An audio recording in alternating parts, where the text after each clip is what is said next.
দাদু থেকে sugar daddy এবং নানা যে নামেই ডাকুন না কেন, তারা বাংলাদেশের বুড়ো জামাই। আপনি কি জানেন বাংলাদেশের সবচেয়ে বুড়ো জামাইকে?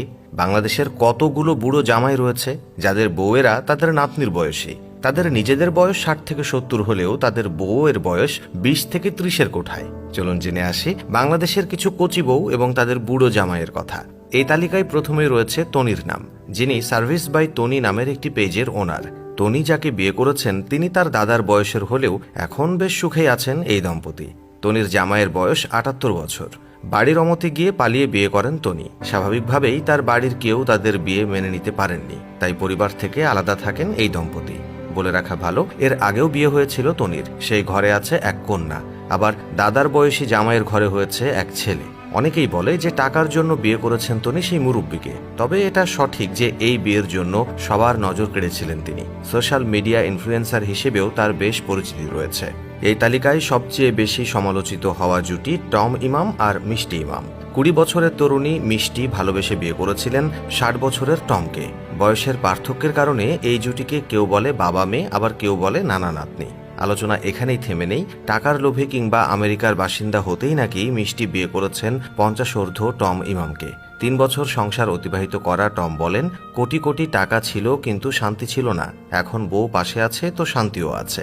2 বছর পর সন্তান নেবেন বলেও জানিয়েছেন তারা। মাঝে মধ্যেই এই জুটি দৈনন্দিন জীবনের বিভিন্ন কাজ, রান্নার ভিডিও পোস্ট করেন তাদের ফেসবুক পেজে। মিষ্টি শর্ট প্যান্ট পরে টমের সাথে ঘুরে বেড়ান আমেরিকার বিভিন্ন স্পটে।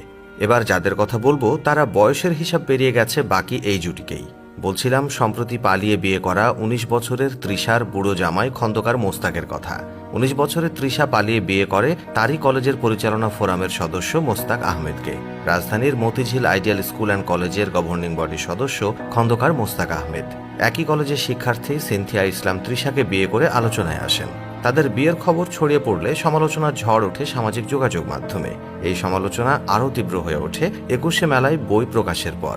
মেলায় তার বই ছাপানোর সেই প্রকাশনীর স্টলে গেলে গত 9 ফেব্রুয়ারি কিছু মানুষের তোপের মুখে পড়ে মেলা ছাড়তে বাধ্য হয় এই অসম জুটি। অসম বয়সী দুজনের এই প্রেম ও বিয়ের বিষয়টি আদালত পর্যন্ত গড়িয়েছে। উচ্চ আদালতে মামলা সংক্রান্ত শুনানিতে মোস্তাক আহমেদকে বলেছেন নৈতিকভাবে কাজটি তিনি ঠিক করেননি। এখন তারা সোশ্যাল মিডিয়ায় ভাইরাল এবং এখন তারা তনি আর মিষ্টির মতোই ব্লগ করছে। নেটিজেনরা তাদের সুগার ড্যাডি বলেও কটাক্ষ করেছে, তবে তা থোড়াই কেয়ার করে সব কচি বউরা। তো দর্শক, এদের মধ্যে কোন জুটিকে আপনার ভালো লাগলো সেটা কিন্তু কমেন্ট করে জানাবেন। আজ এখানেই বিদায় চাইছি। এতক্ষণ সঙ্গে থাকার জন্য অসংখ্য ধন্যবাদ।